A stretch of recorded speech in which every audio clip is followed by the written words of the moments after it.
வணக்கம். இந்த சுவாரஸ்யமான அறிவியல் விளக்கத்திற்கு உங்களை வரவேற்கிறேன். இன்னைக்கு நாம ஒரு மிக வித்தியாசமான, அதே சமயம் ஆழமான ஒரு விஷயத்தை பத்தி பேச போறோம். கொஞ்சம் யோசிச்சு பாருங்க. குப்பையில வீசுற ஒரு பொருளுக்கு திரும்பவும் உயிர் வந்தா எப்படி இருக்கும்? அதுவும் பல ஆயிரம் வருஷங்களுக்கு வற்றாத ஆற்றலை தரக்கூடிய ஒரு அமைப்பா அது மாறினா நம்ப முடியல இல்ல? இதத்தான் கண்ணம்மா அறிவியல் அப்படின்னு சொல்லப்படுற ஒரு புதிய ஆய்வு குறிப்பு முன்வைக்குது. ஆராய்ச்சியாளர் இனியன் அவங்களோட இந்த ஆச்சரியமான ஆய்வை எந்த முன்முடிவும் இல்லாம இன்னைக்கு நம்ம விரிவா பார்க்க போறோம். வாங்க உள்ளே போகலாம். உங்க வீட்ல இருக்கிற ரிமோட் கண்ட்ரோல்லயோ இல்ல கடிகாரத்திலயோ வேலை செய்யாத ஒரு பழைய பேட்டரிய நீங்க என்ன பண்ணுவீங்க? ஒரு நிமிஷம் யோசிங்க. அப்படியே தூக்கி குப்பையில போட்டுருவோம், கரெக்டா? ஏன்னா சார்ஜ் தீந்துருச்சா அவ்வளவுதான், அதோட கதை முடிஞ்சது அப்படிங்கிற ஒரு எண்ணம் தான் நம்ம கிட்ட இருக்கு. வேலை செஞ்சதா இல்லையா அவ்வளவுதான் நம்மளோட அளவுகோல். ஆனா அப்படி நாம சர்வசாதாரணமா குப்பையில தூக்கி போடுற ஒரு பேட்டரிக்குள்ள ஒரு மிகப்பெரிய அறிவியல் விந்து ஒளிஞ்சிருக்கலான்னு இந்த ஆய்வு சொல்லுது.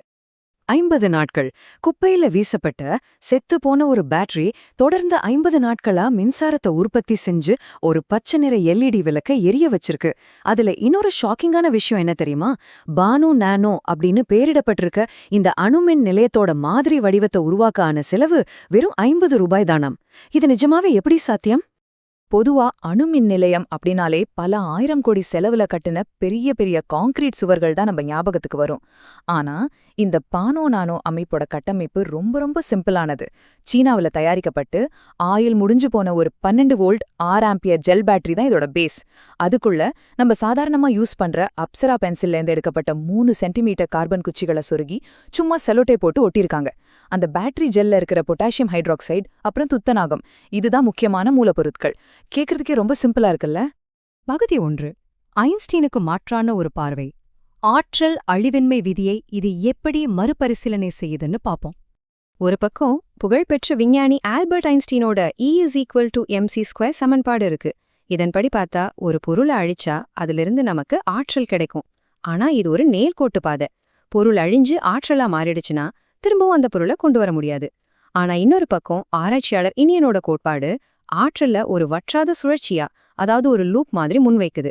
அணுவை உடைச்சு அழிக்காம அதோட சுழற்சியை ஒருங்கிணைக்கிறதன் மூலமா எந்த பொருளுமே முழுசா அழியறதில்ல அப்படிங்கிற ஒரு புதிய வட்ட பாதையை இது விளக்குது. பகுதி 2. குவாண்டம் அழுத்தமும் துகள் பரிணாம மாற்றமும். இந்த நுண் அணு உலைக்குள்ள என்ன நடக்குதுன்னு பார்க்கலாம். நிலக்கரி எப்படி வைரமா மாறுதுன்னு உங்களுக்கு தெரியும்ல? பூமியின் அடியில பல மில்லியன் வருஷங்கள் கடுமையான புவியியல் அழுத்தத்திற்கு உள்ளாகும்போதுதான் அது வைரமா ஜொலிக்குது. அதே போலதான் இந்த மூடிய ஜெல் பேட்டரிக்குள்ள ஒரு குவாண்டம் அழுத்தம் உருவாகுதுன்னு இந்த ஆய்வு சொல்லுது. அதாவது அந்த சின்ன பேட்டரிக்குள்ள உருவாகிற தொடர்ச்சியான வேதியியல் மற்றும் மின்காந்த அழுத்தம் அந்த துகள்களோட தன்மையையே முழுசா மாற்றி அமைக்குதாம். இந்த குவாண்டம் அழுத்தத்தால பென்சில்ல இருக்கிற சாதாரண கார்பன் 12 துகள்கள் தன்னைத்தானே உருமாத்திக்கிட்டு கதிரியக்கத்தன்மை கொண்ட கார்பன் 14ஆக மாறுதான். இந்த கார்பன் 14ஓட ஆயுட்காலம் எவ்வளவு தெரியுமா? சுமார் 5830 வருஷங்கள். அது மட்டும் இல்லாம அந்த ஜெல்ல ஏற்கனவே இருக்கிற பொட்டாசியம் 40 அப்படிங்கிற ஐசோடோப் பல பில்லியன் வருஷங்களுக்கு பாதுகாப்பான கதிர்வீச்சை வெளியிடுமா. இது ரெண்டும் சேர்ந்து ஒரு அணுக்கரு இசைவை உருவாக்குது. இதுதான் பலாயிரம் வருஷங்களுக்கு வற்றாத ஆற்றலை கொடுக்கற ஒரு என்ஜின் மாதிரி செயல்படுதுன்னு இந்த குறிப்புகள் சொல்லுது. பகுதி 3. நைட்ரஜன் சுவாசத்தின் அற்புதம். இது எப்படி இயற்கையின் வெற்றிடமா செயல்படுதுன்னு பார்க்கலாம். இங்க நைட்ரஜன் சுவாசம் அப்படிங்கிற செயல்முறை ரொம்பவே முக்கியமானது. பேட்டரிக்குள்ள கார்பன் துகள்கள் சிதைவடையும் போது அங்க ரொம்ப சின்ன அளவுல ஒரு நுண் வெற்றிடம், அதாவது ஒரு மைக்ரோ வாக்குவம் உருவாகுது. இயற்கை எப்பவுமே வெற்றிடத்தை அனுமதிக்காதுங்கிறது ஒரு பொதுவான விதி. அதனால அந்த வெற்றிடத்தை நிரப்ப பேட்டரியில இருக்கிற சின்ன இடைவெளிகள் வழியா காற்றில் உள்ள நைட்ரஜனை இது உள்ளே இழுக்குடாம். உள்ள போற நைட்ரஜன் ஒரு புதிய அணுக்கரு வினைய ஆரம்பிச்சு வைக்குது. ஒரு கார் ஓடிக்கிட்டு இருக்கும் போதே தானாகவே பெட்ரோலை நிரப்பிக்கிற மாதிரி ஒரு செல்ஃப் எனர்ஜி லூப் இது. இதோட செயல்பாட்டை கொஞ்சம் கவனிச்சு பார்த்தோம்னா, முதல் நாள்ல 3 வோல்ட் அப்படின்னு ஆரம்பிச்சு 8வது நாள்ல 2.21 வோல்ட்டா ஒரு ஸ்டெடி ஸ்டேட்டுக்கு வந்திருக்கு. ஆனா நடுவுல ஒரு சுவாரஸ்யமான விஷயம் நடந்துச்சே. தொடர்ந்து மின்சாரத்தை எடுத்ததால வோல்டேஜ் 1.9ஆ குறைஞ்சு அந்த விளக்கு அணைஞ்சிடுச்சு. நாமளா இருந்தா என்ன பண்ணிருப்போம்? உடனே தூக்கி போட்டிருப்போம். ஆனா ஆய்வாளர் அதுக்கு ஒரு 45 நிமிஷம் ரெஸ்ட் கொடுத்திருக்காரு. அந்த ஓய்வுக்கு பிறகு அந்த பேட்டரி தானாகவே 2.42 வோல்ட்டா தன்னை ரீசார்ஜ் பண்ணிக்கிச்சு. வெளியிலிருந்து எந்த சார்ஜும் பண்ணாம 50 நாட்களை தாண்டி அது நிலைச்சு நிக்கிறதா தரவுகள் சொல்லுது. பகுதி 4. விருத்தமும் பேட்டரியின் ஓய்வும்.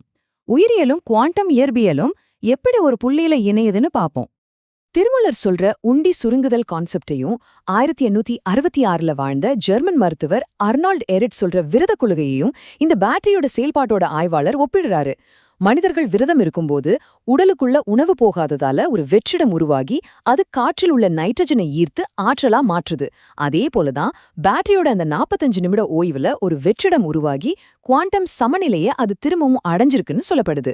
உயிரியலும் இயற்பியலும் இப்படி ஒரே புள்ளியில இணையறத பாக்குறது நிஜமாவே ஒரு ஆச்சரியம்தான். இந்த ஒட்டுமொத்த ஆய்வோட மைய கருத்தையும் தத்துவார்த்த சவாலையும் ஒரே வரியில சொல்லணும்னா, இதுவரைக்கும் நாம நிலக்கரியோ பேட்டரியோ அதோட வேதிப்பொருள் தீர்ந்தா செத்துருச்சுன்னு நினைச்சோம். ஏன்னா பருப்பொருள் அழியலாம், ஆனா உள்ளே இருக்கிற அணுப்பொருள் ஒருபோதும் அழியறதில்ல. அது ஒரு தொடர் சுழற்சியிலேயே இருக்கு. அந்த வற்றாத சுழற்சிய அறுவடை செய்ய நாம ஒரு புதிய முறைய கையாளணுங்கிறது தான் இதோட முக்கிய செய்தி. பகுதி 5. எதிர்கால ஆற்றல் புரட்சி. இந்த 50 ரூபாய் மாதிரிக்கு அப்பால் என்ன இருக்குன்னு பார்க்கலாம். இந்த சின்ன 20 கிராம் பேட்டரியையே ஒரு 20 கிலோ எடையுள்ள பெரிய அமைப்பா நாம மாத்துனா, எந்த வெளிப்பொருள் எரிபொருள் இல்லாம ஒரு நாளைக்கு 72 யூனிட் மின்சாரத்தை அதால கொடுக்க முடியும்னு கணக்கிட்டு இருக்காங்க. ஒரு நாளைக்கு 72 யூனிட்னா ஒரு மாசத்துக்கு 2000 யூனிட்டுக்கும் மேல. ஒரு நடுத்தர குடும்பத்துக்கு இது எவ்ளோ பெரிய அளவிலான ஆற்றல்னு கொஞ்சம் யோசிச்சு பாருங்க. பொருளாதார ரீதியில பார்த்தா வெறும் 10,000 ரூபாய் தயாரிப்பு செலவுல அடுத்த 10 வருஷத்துக்கு ஒரு வீட்டுக்கு தேவையான மின்சாரத்தை தர முடியும்னு இந்த ஆய்வு சொல்லுது. முக்கியமா சுற்றுச்சூழலுக்கு ஆபத்தான நம்ம வெளிநாட்டிலேருந்து இறக்குமதி செய்யற லித்தியம், கோபால்ட் பேட்டரிகளுக்கு இது ஒரு சூப்பர் மாற்று. ஏன்னா இதுல யூஸ் பண்ற இரும்பு, துத்தநாகம், கிராஃபைட் எல்லாம் ரொம்ப பாதுகாப்பானது, நம்ம ஊர்லே மலிவா கிடைக்கக்கூடியது. அது மட்டும் இல்லாம இங்கிலாந்துல ஆஸ்ட்ரோபிசிக்ஸ் படிக்கிற ஆராய்ச்சியாளரோட மகள் இயல்சு மூலமா எதிர்கால விண்வெளி நிலையங்களுக்கு தேவையான ஆற்றல் கலனாகவும் இது சர்வதேச அளவுல விவாதிக்கப்பட இருக்கு. இப்போ நாம இந்த விளக்கத்தோட முடிவுக்கு வந்துட்டோம். பொதுவா ஒரு பொருள் தீர்ந்துருச்சு இல்ல தோத்து போச்சுன்னா அது முடிஞ்சதுன்னு நம்ம தூக்கி எறிஞ்சிடுறோம். அது ஒரு பேட்டரியா இருக்கலாம், தொழிலா இருக்கலாம், ஏன் ஒரு உறவா கூட இருக்கலாம். ஆனா குப்பையில வீசப்பட்ட ஒரு பேட்டரி தனக்குள்ள ஒரு வெற்றிடத்தை உருவாக்கி தன்னைத்தானே உருமாற்றி காத்திலிருந்து ஆற்றலை உறிஞ்சி பலாயிரம் வருஷங்கள் ஒளிர முடியும் அப்படிங்கிற சாத்தியம் இருக்கும்போது நாம முடிஞ்ச போச்சுன்னு தூக்கி எறிகிற விஷயங்கள்ல இன்னும் என்னென்ன திறன்கள் உறங்கிக்கிட்டு இருக்குன்னு யோசிச்சு பாருங்க. அந்த சக்தியை தட்டி எழுப்ப நாம என்ன செய்யணும்? இந்த கேள்வியோட நான் விடைபெறுகிறேன். இந்த சுவாரஸ்யமான அறிவியல் தகவல் கண்டிப்பா உங்க சிந்தனையை தூண்டியிருக்கும்னு நம்புறேன். மீண்டும் சந்திப்போம்.